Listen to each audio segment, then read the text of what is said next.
Hello, hello, hello, and thank you for joining me for the game plan. The game plan was developed for engaged couples, newlyweds, and even those married couples who are just looking for a change.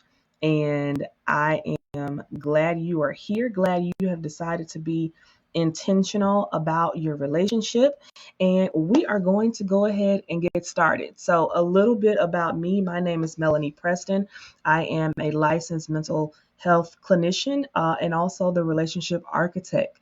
I see couples and women located in Indiana and Georgia, and I see couples. Currently, I see couples everywhere. All right, so that's just a little bit about me. I'm the owner of Matter Focus Counseling. I'm married to my husband Patrick. We have 3 children, and we have now been married for 15 years. And I'm excited to be here with you in this moment, in this space. So make sure that you have the things I asked you to have, which is a pen, paper, an open mind, and your partner. Okay. And because this is something in which we are going to spend some time just diving into your inner thoughts. Make sure you're in a comfortable setting, okay? So even if you need the lights and the mood and the music, make sure you do that, okay? All right. I always like to start with the roll call. So I know who I'm working with. I know who's in the audience, where we're from. So I want you to just take a minute and just put it in the chat. Tell me where you're from. Tell me where you're from. I am currently located in the Atlanta, Georgia area. So I want to know where you're from. Where are you from? I grew up in Mississippi by way of the past 10 plus years in Indiana and now living in Georgia. I know we have had, for this presentation, we have had Indiana, we've had Indianapolis, we've had Evansville, we've had the Atlanta area, we've had Tennessee, we've even had Mississippi. So put it in there. We're doing the roll call. All right. Now, if at any time you should hear moving around or even barking, it's because we have children and we also have a fur baby. So just letting you know up front. Now, I want to get us started by doing this group activity, okay? And I also want to make sure that you know at any time during this presentation, if you need to pause it, feel free. I expect you to. That's what you should do. Pause it so that you can complete the activity and then hit play. All right. So, the first activity I want us to do is I want you to close your eyes with you and your partner. Close your eyes. And I want you to just point north, wherever you think north is. And I want you to do this with your eyes closed. Okay. Now, eyes are closed and you're still pointing north. Now, while you are still pointing north, I want you to open your eyes and I want you to just observe where north is, right? Are you both pointing in the same direction or are you pointing in different directions? Let me know in the chat. Where are you pointing? Were you pointing in the same direction? Were you pointed in different directions? Let us know. I know some people are pointing in the same direction. Some people are pointing in different directions. Thus, the point of the game plan. Okay. Now, here is the deal, and here is why it is important. Some of us will think that we are traveling in the same direction, and it can change over time. Okay. It can change yearly. It can change based on life events, circumstances. So it is always important that we are tuned in to our partner. and tuned in to where we are going in life. Now, in life, there are three types of cars, shall we say. All right, this is three types of look at the car as your relationship. The car is the marriage. The car is the engagement. It's the relationship in general. And there are three types of cars. Car number one is your joyriders. Okay, so your joyriders, they take joyrides for pleasure. They're considered reckless in nature. There are no thought of consequences. It's emotionally driven. So this is the two people that get in the car without really discussing the destination. They just wake up and they feel good, right? You just love him. You just love her. They are so wonderful. And you decide, hey, I want to spend the rest of my life with this person, right? Because that's the rush, that's the feeling you are getting right now. Okay. And so these people they don't have a destination. And it's wherever the wind takes them. So if they wake up today and decide, ooh, I think we want to buy a house, then that's the plan for today, right? They never bothered to discuss the particular destination. So each rider can't really be certain that the place they end up or is where they both want to be, right? They just kind of get in the car and they're going. So put that in the chat. That's car number one, your joy riders. It's car number one. It's the joy riders. Then we have car number two. Now, car number two, this is where many of us land at some point in our relationship. This is the couple that they had a conversation, right? They were getting in the car. They knew they were getting in the car. They discussed the destination. They really did, but they were not specific, right? They know the general direction they're headed in, but they don't really have a map. And they know where they know the outlook of where they are attempting to land, but there are no specifics to the plan of how they're going to get there. They have a good sense of direction and they will likely reach the destination. However, the chances of them running into detours is highly likely. Chances of them running out of hope before they get to the destination, or running out of gas, or even becoming frustrated before they reach the destination. And it's not because they don't know where they are attempting to land or what the goal is.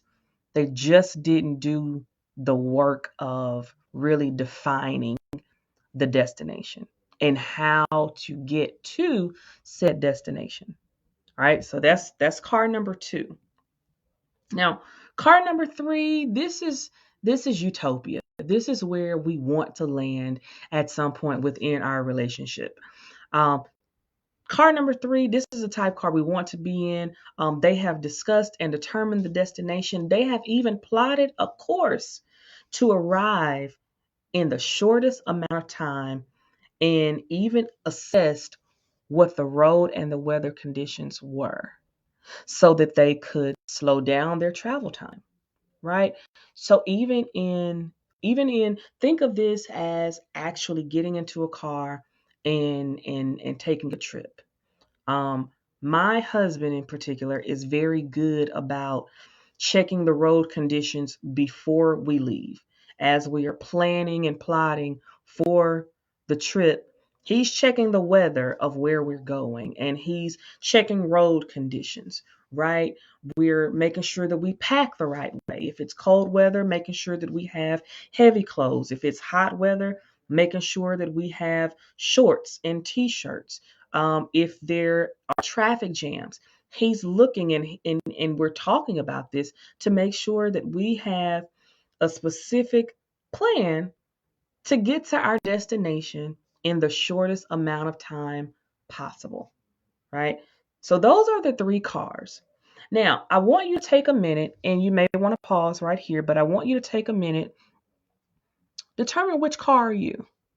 Are you car number one? Are you in a joyriding season in which it's all about how I feel in the moment? It's all about what we wake up feeling, but there's no real plan or no real outlook on the future. Are you car number two, where you know the general direction and you've even talked it over, but there are no specifics of how you're going to reach the destination? Or are you car number three? You have talked about the destination, you have assessed that the destination is where you both want to be, and you've also plotted a course of how you're going to get there. Which one are you? And here's something to keep in mind: it is very possible to fluctuate between car number two and car number three. Why? Because, as I like to say, life is lifing in these streets. Okay? That means life is happening. And the only thing that is inevitable in life is change.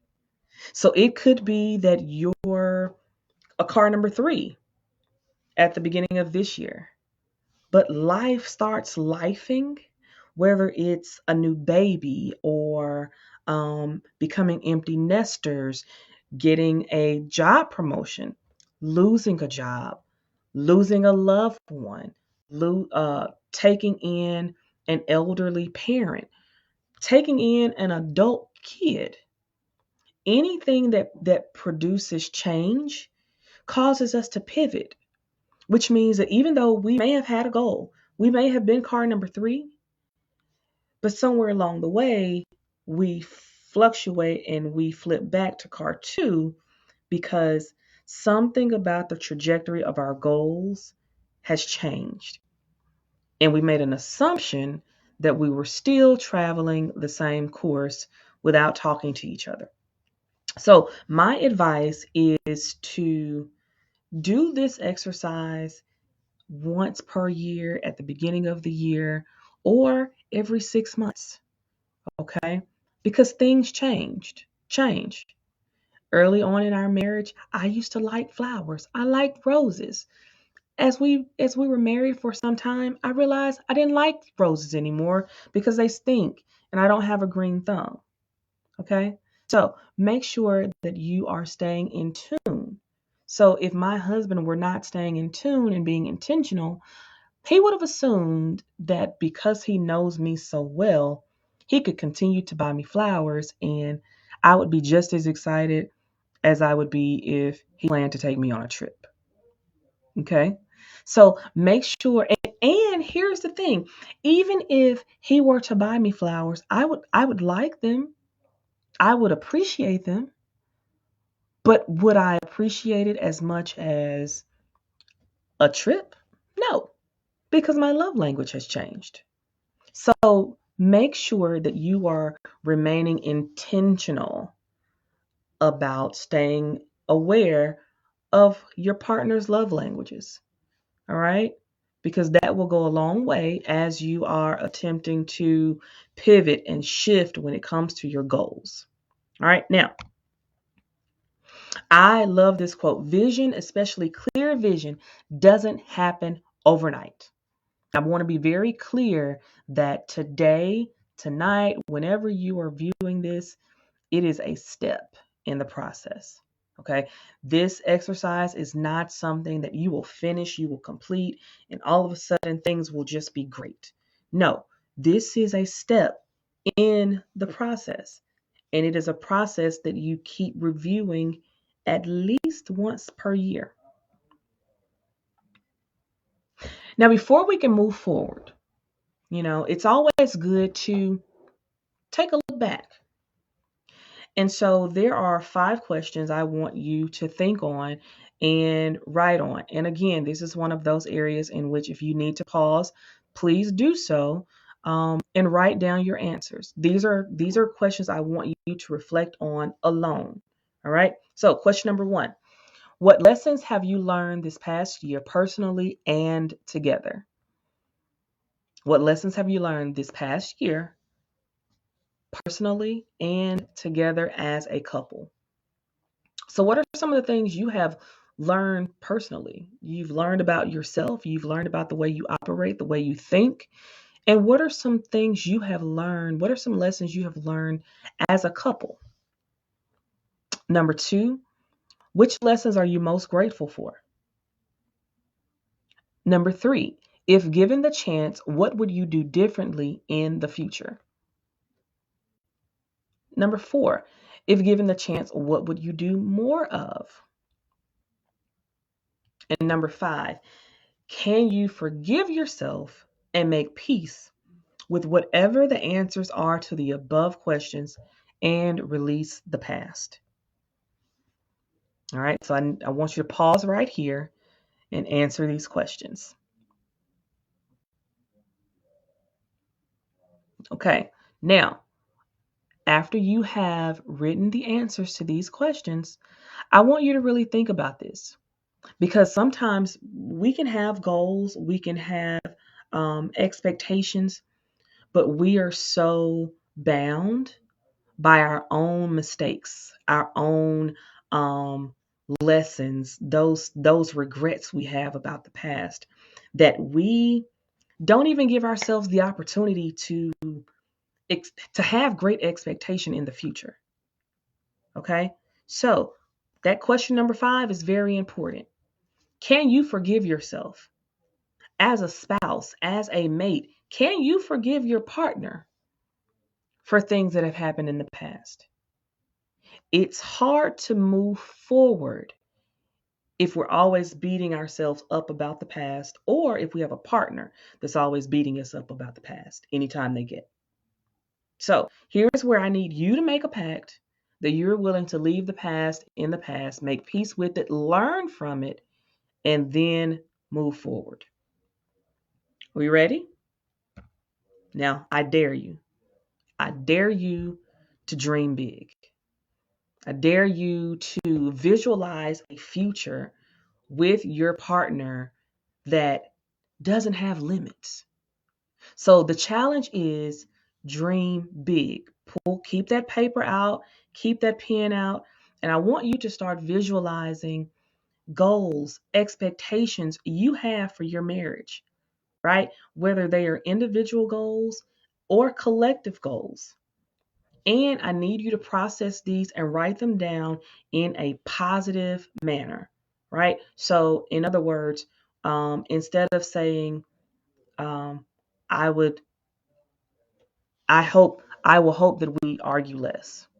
No, the statement will be, we will, we will be positive in our communication, or we will, we will learn to talk through hard topics in love. Or better yet, we will talk to each other in love no matter what the circumstances. Right? So do you see, you're putting a positive spin on it. I will make more time for my significant other. We will have 2 date nights per month. We will partner to raise our children. We will be a united front in front of our children. We will openly discuss finances.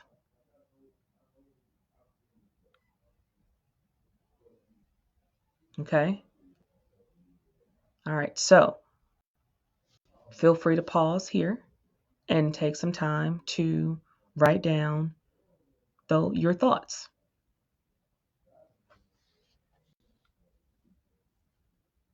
Okay. Now, after you have written down your thoughts, the next thing I want you to do is you're going to share. You're going to share what you have written with your partner.